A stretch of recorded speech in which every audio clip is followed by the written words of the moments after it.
Let me ask you something. How the hell do you enjoy horror movies about witches and ghosts and goblins and demons and exorcisms if you're an atheist? So look, I'm an atheist. I wasn't always an atheist, but I am now. And look, I'm not one of those dickhead atheists who like skateboards in the church parking lot and gets into debates with the youth pastor about the age of the earth. Like none of that bullshit. I just don't think that God exists. I don't think God is real. I'm a naturalist, and so I think the natural world is all there is. So when I watch a horror movie that has supernatural things in it, it's maybe a little harder for me than the average person to disconnect and suspend disbelief. Now, it's not impossible for me, right? Like, I'm not a complete moron.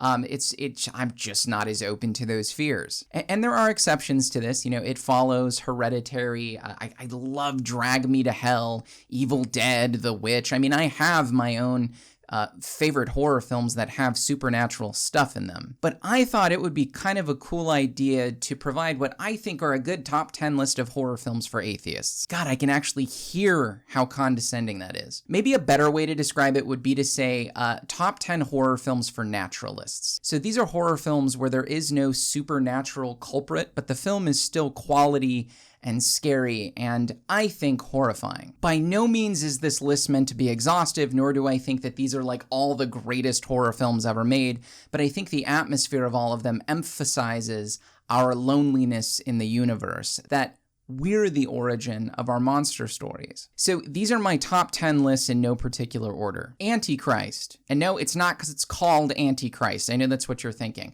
Just happens to be the name of the picture.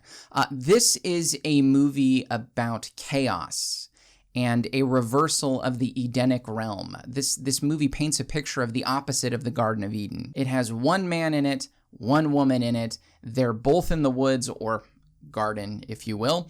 And that's all that's necessary to leave you scarred for life. You will never want to watch a Lars von Trier film again after watching this movie. Put it to you this way, I've never been able to touch scissors the same way after watching this movie. Session 9. This one's a little tricky because one could argue that there's the possibility of a supernatural element in this film, but I don't think there is. It's just a bunch of dudes working on an asbestos abatement project in an old abandoned lunatic asylum. So you would think in a scenario like that, right, that this would be the perfect setting for some sort of grudgian supernatural shit to unfold. But it doesn't. This film is smarter than that. And if you've seen this movie and you don't think that's the case, I think David Caruso said it best when he said, "Fuck you." 7. 7 to me is actually a deeply atheistic film, and it's a bit hard for me to describe like the 30-second version of why I feel this way, because there's nothing like overtly apparent about it in the movie. I think the backdrop of the Catholic 7 deadly sins allows you to feel the gravity of pure human depravity a little more, like what we can do to one another, you know what I mean? This movie has ideas like sin and vice, which are both religious concepts, but they're anchorless in this movie, and I think that's why it feels so devoid of anything otherworldly. It's a very this-worldly sort of movie, you know what I mean? It's very grounded in the human condition. American Psycho. Look, who needs goblins? Who needs ghosts? Just throw on a little Huey Lewis in the news. When the admonition of one's own unspeakable horrors are ignored or not taken seriously, that itself is a kind of horrifying satire. This is one of those movies that reminds me that ambiguity in a horror picture can take the place of the supernatural and do it well. There's a lot of ambiguity about Patrick Bateman and his status as a serial killer in this movie, and sometimes it's just the exploration of the psyche that's sufficient to horrify. Raw. Good old-fashioned cannibalism. Hey, I got a question. What does a cannibal do after he dumps his girlfriend?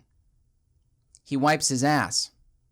Anyway, Raw is a fantastic melding of the taboo and the profane. It's essentially a film about becoming. It's a radical kind of self-realization piece.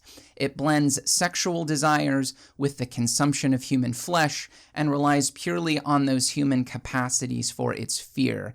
And believe me, you will notice in this film that that's all you need. Martyrs. This is a really fucked up movie. It's all about pain.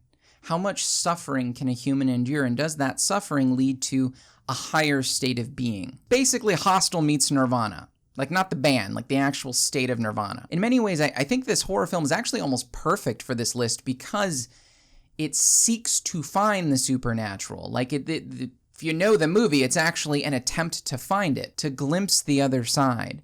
But to get there, you gotta go through a roller coaster ride of human brutality. So have fun with that. Sporeloose, aka The Vanishing. This is a more obscure pick.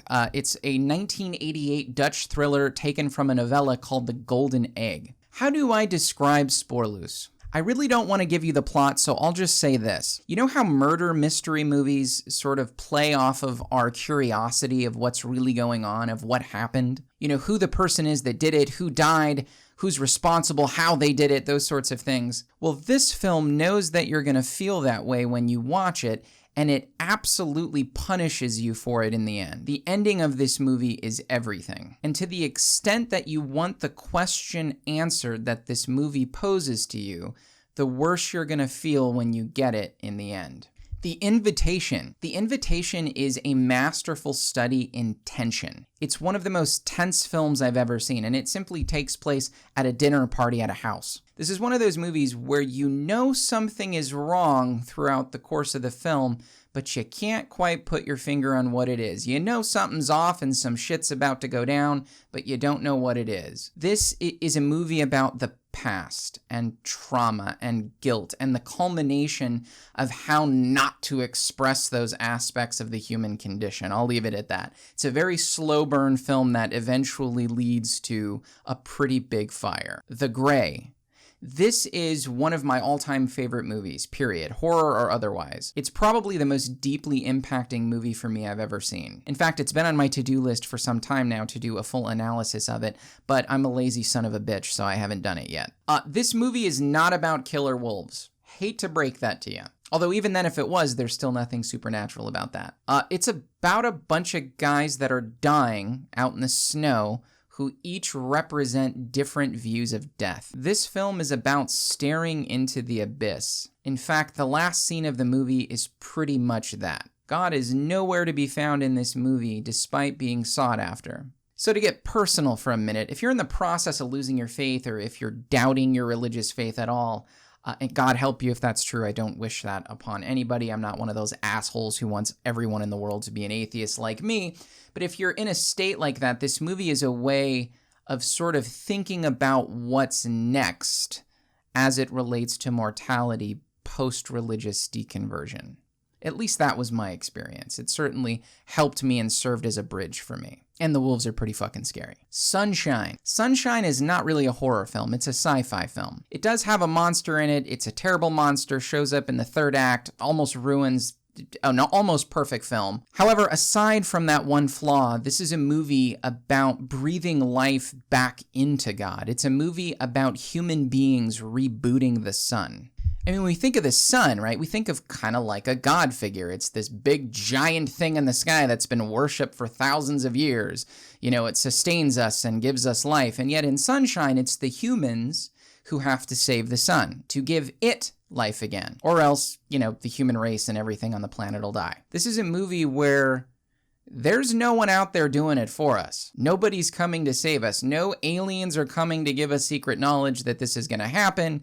There's no interdimensional beings warning us about our ways. This is just human beings all alone attempting to do the impossible. And there is something very naturalistic about that. So that is my top 10 list of atheists, atheistic, or naturalistic horror films. Again, this list is by no means exhaustive. There's tons of other films I could have added, but I think all of these capture different iterations of authentic horror in the natural world, in a world where there is no spectral bullshit, where it's just us. So what do you guys think? Agree? Disagree? This wasn't a polarizing video in any way, right? Come on. But if you think I missed a movie that should be on the list, let me know in the comments. If you like the video, hit the like button, hit the subscribe button. That'll help us out. Thank you for watching, and tune into our next video. What it'll be about, only God knows.